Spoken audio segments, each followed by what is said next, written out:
भाई BCCI decided to become match maker. Match खिलाते तो थे, अब वो मैच मेकर भी बनना चाहते हैं, क्योंकि अब कह रहे हैं कि no girlfriends allowed, wives are allowed, family members are allowed, but no girlfriends allowed. तो अगले साल अगर लोग अचानक से शादियां करने लगे, गर्लफ्रेंड्स के बजाय वाइफ्स बनने लगे, तो भाई ये बीसीसीआई को कह सकते हैं सब प्लेयर्स की मम्मियाँ बहुत खुश होंगी, क्योंकि गर्लफ्रेंड्स के अब वाइफ्स अलाउड होंगी, क्योंकि कह रहे हैं कि वाइफ्स आर द वंस जो information, sorry, girlfriends are the ones जो इन्फॉर्मेशन लीक कर रही हैं बुकीज़ को। और इन्फ्लुएंसर जो है वो स्पेशली सबसे ज़्यादा खतरे में है, कि भाई इन्फ्लुएंसर की वजह से खबरें लीक हो रही है, टीम न्यूज़ लीक होती है, कौन खेलेगा कौन नहीं खेलेगा। और Honey trapping is the big word, buzzword चल रहा है अभी, हनी ट्रैपिंग। सारे धुरंधर बने हुए हैं, हनी ट्रैपिंग कर रहे हैं, स्पाई बने हुए हैं, कि भाई कौन कौन ज्वाइन करके टीमों में व्लॉग जो बन रहे हैं इन्फ्लुएंसर्स के साथ, नहीं बनने चाहिए। बीसीसीआई ने स्ट्रिक्ट गाइडलाइन दे दी है। एंटी करप्शन की जो उनकी यूनिट है, उन्होंने कहा है कि हम होटल में रेड मारेंगे, होटल्स में एक्रेडिटेशन के बिना कोई नहीं एंटर कर सकता है, ग्राउंड में प्लेयर्स के साथ इंटरेक्शन ओनर्स का भी नहीं होना चाहिए during the match, which is these are the kind of rules which are being flouted easily. कोई भी बिना एक्रेडिटेशन, बिना मैनेजर के ज्वाइन नहीं कर सकता है प्लेयर्स को, और प्लेयर्स के साथ ट्रैवल नहीं कर सकता है। उनका जो ऑन्टराज, हेयर ड्रेसर, शेफ, ये वो, प्रथमेश, जितने भी ये लोग हैं ना, सब बैंड है अब, क्योंकि बीसीसीआई ने कहा है हनी ट्रैपिंग का बहुत ही बड़ा थ्रेट है। मेरा ये कहना है कि ये जो धुआं होता है ना, बिना आग के तो कहीं आता नहीं है कहीं से भी। So it has already happen. I think this is why suddenly in the middle of the tournament ये इस तरह की गाइडलाइंस क्यों निकाली गई, क्योंकि guidelines already there but they were lax, उनको फॉलो नहीं किया जा रहा था, क्या हो रहा था। And what have they seen जिसकी वजह से ये किया गया है। लोग तो कह रहे हैं जो स्टेट लीग्स होती है ना, जैसे लोकल लीग जो है, तमिलनाडु लीग हो गई या यूपीटी हो गई, दिल्ली लीग हो गई, मुंबई इसमें की इस तरह के, मुंबई की लीग हो गई, इसमें ऑलरेडी इस तरह की हनी ट्रैपिंग और इस तरह की चीज़ें चल रही हैं, क्योंकि these are not guided by BCCI directly. तो what do you think, why do you think कि अचानक बीसीसीआई को ये करना पड़ा है स्टेप, और कौन हनी ट्रैप हो चुका है? व्यूअर्स कमेंट्स में बताइए, आपको क्या लगता है कौन हनी ट्रैप हो चुका है ऑलरेडी?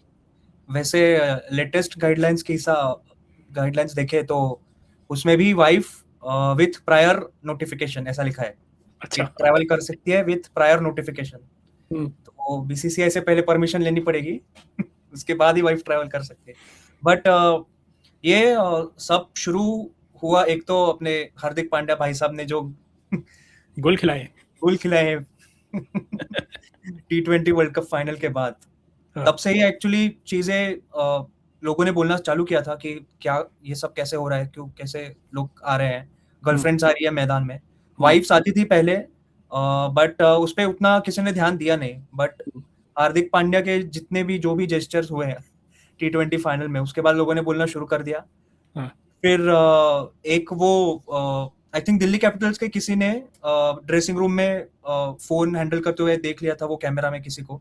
वो सेकंड इंसिडेंट हुआ। थर्ड अपना रियान पराग वेपिंग कर रहा था, वो लाइव कैमरा पे दिख गया। अभी अर्शदीप के व्लॉग में चहल दिख गए वेपिंग करते हुए। तो तब बीसीसीआई ने सोचा कि यार सोशल मीडिया से कोई बोलते हैं ना कि छुपता नहीं है कुछ सोशल मीडिया से। और धीरे धीरे चीजें बाहर आना शुरू हो गई। और फिर मुझे लगता है कि बीसीसीआई को पहले से ही खबर थी कि ऐसा कुछ हनी ट्रैपिंग वगैरह चल रहा है ऑलरेडी। बट जैसे जैसे चीजें और बाहर आने लगी जो बाकी की चीजें हैं, तो आई थिंक बीसीसीआई ने स्ट्रिक्ट डिसीजन ले लिया कि नहीं भाई अब बस बहुत हो गया, व्लॉग्स बिल्कुल वगैरह सब ठीक है, बट पहले गेम पे फोकस करो। गेम की सैंक्टिटी मेंटेन करना बहुत ज्यादा जरूरी है अदर देन जो भी बाकी चीजें है। तो आई थिंक बिल्कुल बिल्कुल बिल्कुल। देखो ये भी कह रहे हैं कि ओनर्स को भी अलाउड नहीं है अब ड्यूरिंग द मैच प्लेयर से बात करना। वी ऑल नो भाई, मुंबई के तो ओनर बिल्कुल पिच पे बैठते हैं, and he is right there, he can always talk to them. But इस तरह की चीज़ें जो हो रही है, कह रहे हैं कि ये रूल्स ऑलरेडी प्लेस थे, but owners are not following it strictly. That is one of the also reasons. I think you are talking about जो राजस्थान रॉयल्स का जो एक मैनेजर था, वो पकड़ा गया था फ़ोन, डगआउट में फ़ोन यूज़ करते हुए। So that is also a big thing. Any professional league, you don't see actual staff members, support staff actually using phones, और इस तरह की चीज़ें नहीं होनी चाहिए।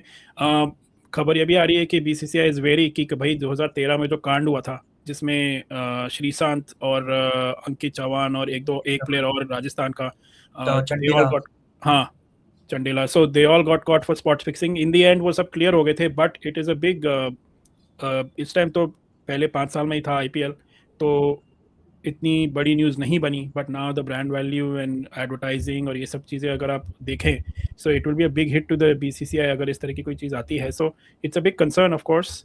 एंड लोग 2+2 1+1 करके बता ही रहे हैं कि कौन कौन है, अर्शदीप के साथ कौन घूम रहा है, एंड कौन कौन बाकी किसके साथ घूम रहा है, ये सब चीज़ें आ रही हैं.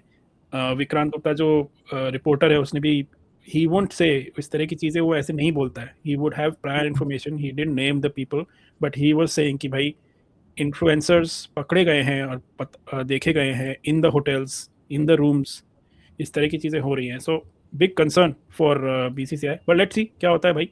एज अ सेड, अगले साल शायद वाइव्स बन जाए तो would be less. But we let's come back to the cricket. चलो क्रिकेट की बात करते हैं.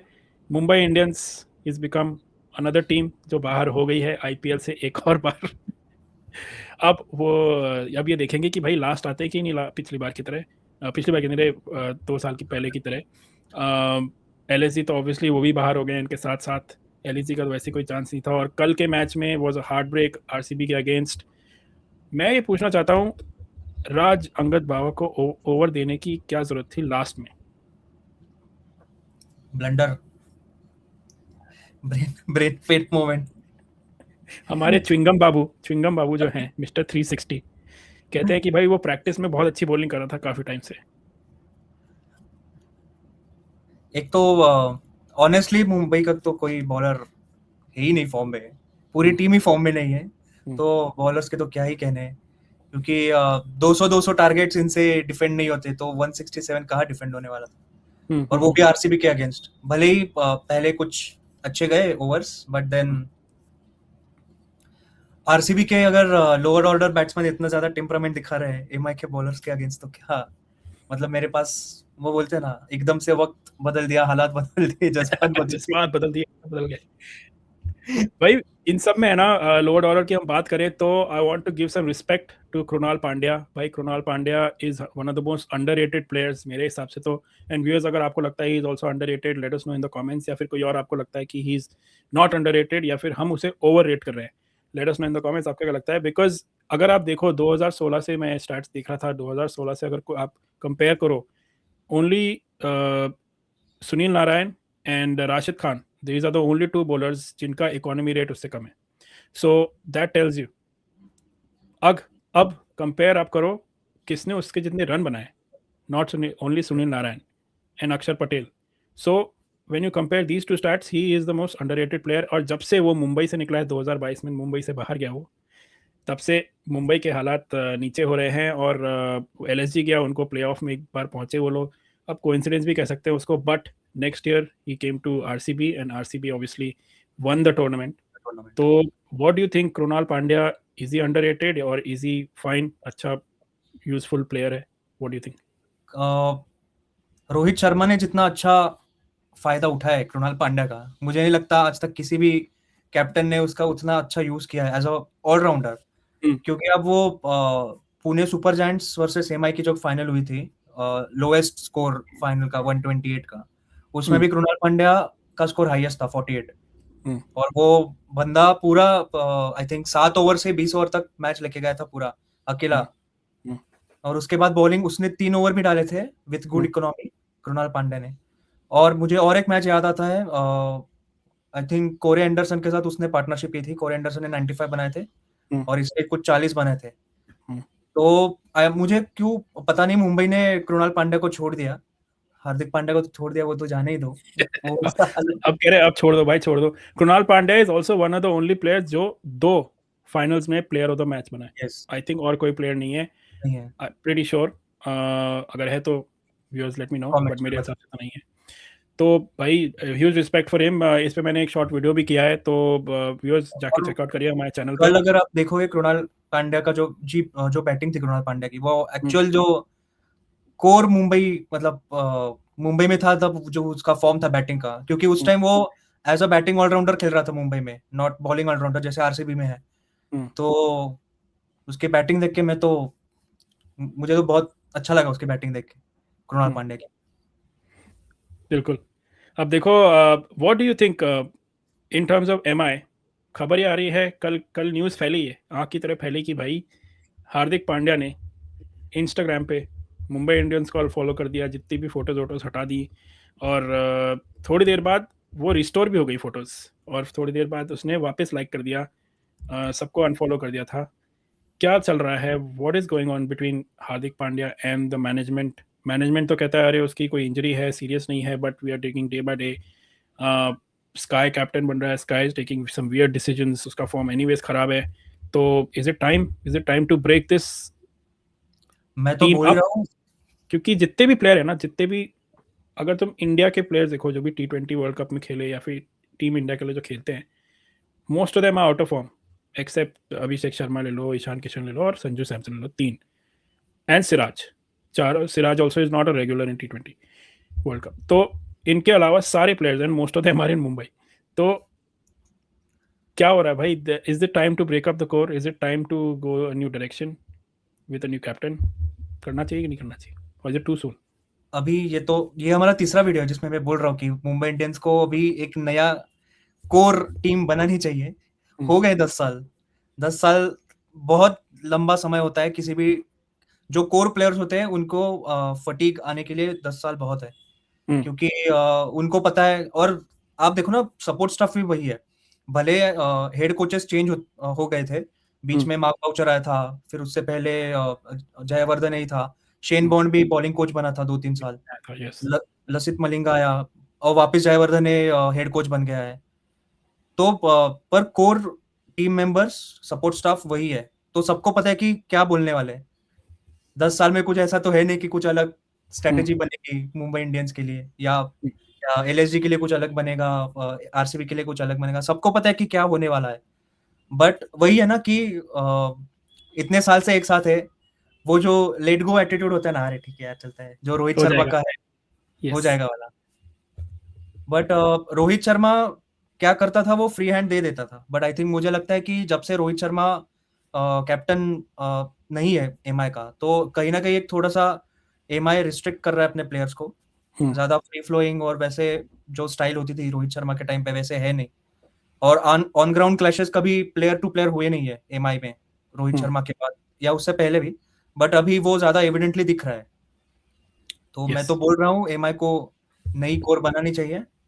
भले आप 2-3 साल लो, तो अब छह कोर साल कैसे बनाएंगे? अभी I don't think mega auction is not next year. तो नहीं, तो 2-3 साल तो वेट करना ही पड़ेगा। अभी 1-2 साल तो लगेंगे उनको चेंज करने में, एंड मिनी ऑक्शन में you can't really change a lot of things. So let's see क्या होता है आगे। But last, let's go back to our play off prediction जो हमने पहले किया था। समीकरण सारे परम्यूटेशन कॉम्बिनेशंस चेंज हो गए। बैक ऑन टॉप भाई, of course RCB is back on top after that win. Kings 11 Punjab जो चल रही थी, या पंजाब किंग्स जो चल रहे थे, they are now I think fourth. तो and Sunrisers Hyderabad and GT has come up. Rajasthan Royals, जब से मैं शुरू से बोल रहा हूँ कि भाई ये टीम वैसी ही है, हमेशा ये करती है, मेरी होप कमी है। They are doing the same what they do usually. तो do you think any other team, Chennai Super Kings या फिर ये टॉप 4 है, यही होगी? नहीं, ये मैं तो बोल रहा हूँ यही होगी। अब तो जो है, यही ओके। यू जो don't he think Chennai Super Kings can make it? नहीं, मुझे लगता है चांसेस अभी बहुत कम है, तो दूसरी टीम्स के ऊपर उनका फ्यूचर अभी हो गया है कि, क्योंकि हाँ, उनके पंजाब पास ने एक 3 ही कम मैच मैचेस है। खेला है। हाँ। पंजाब ने एक मैच कम खेला है, और मुझे नहीं लगता कि एसआरएच की बॉलिंग अभी जो है वो यहाँ से नीचे आएंगे। वो तो टॉप 2 में ही फिनिश करेंगे एसआरएच। और एकदम जो आईपीएल शुरू होता तब हम दोनों ने बोला था कि यार एसआरएच की बॉलिंग नहीं ठीक लग रही है, और अभी पैट बॉलिंग कमिंस नहीं ही। था तब। पैट हाँ, कमिंस नहीं था जब से पैट कमिंस आया, दे डूइंग वेल, और की कैप्टनसी भी बेटर हो गई है। तो they only need to win I think one match. जो टॉप की 3 टीम्स हैं 14 पॉइंट्स में है, तो they will be safe. Any एक भी मैच जीतते हैं फिर बस चौथे नंबर का ही चक्कर होगा। तीनों ने बट अगर 16-16 पॉइंट्स ले लिए तो बाकी टीम का तो वैसे भी फ्यूचर खत्म ही है, यस। क्योंकि हाँ, आई थिंक बस केकेआर केकेआर 15 मैचेस तक, 15 पॉइंट्स तक पहुंच सकते हैं अगर उन्होंने अपने चारों मैच जीत लिए तो। नहीं तो केकेआर के बाकी दो केकेआर के 2 मैच है, एक आरसीबी से, एक जीटी से, सो वेरी हार्ड। बट ये लेट्स भी सी। होता हाँ। है, एक ले लिया हमने कि चारों मैच जी, जीत लिए केकेआर ने, करेक्ट। कि बाकी सारी टीमें 14 पॉइंट्स पे खत्म करेंगी, केकेआर को 15 पॉइंट्स मिल जाएंगे, तो पर वो तो वैसे भी पॉसिबल है नहीं, तो आई थिंक यही 4 टीमें जाएंगी। ठीक है, या I also feel like that कि अब यही टीम लग रही है मुझे राजस्थान रॉयल्स को। I will say no because they are very dependent on their top 2-3 players, उसके बाद उनके पास कुछ है नहीं। Bowling maybe 1 or 2 bowlers are there, so like I don't think they will be able to do it. Chennai is coming back into form. थालाश्री आएंगे नहीं आएंगे लगता नहीं है। लेट्स से, चलो अपन दोनों कहते हैं यही होंगे, RCB, SRH, GT and Punjab Kings, and will see playoff में कौन पहुंचता है। व्यूअर्स आप कमेंट्स में बताइए आपको क्या लगता है, do you think this is the team, या फिर Chennai fans let us know Chennai will make it or not. It's going to be a bit tight there. So anyways, as usual, like करिए, subscribe करिए अगर आपको हमारा content पसंद आ रहा है। So press the bell icon and let us know. We'll see you again soon. Thank you.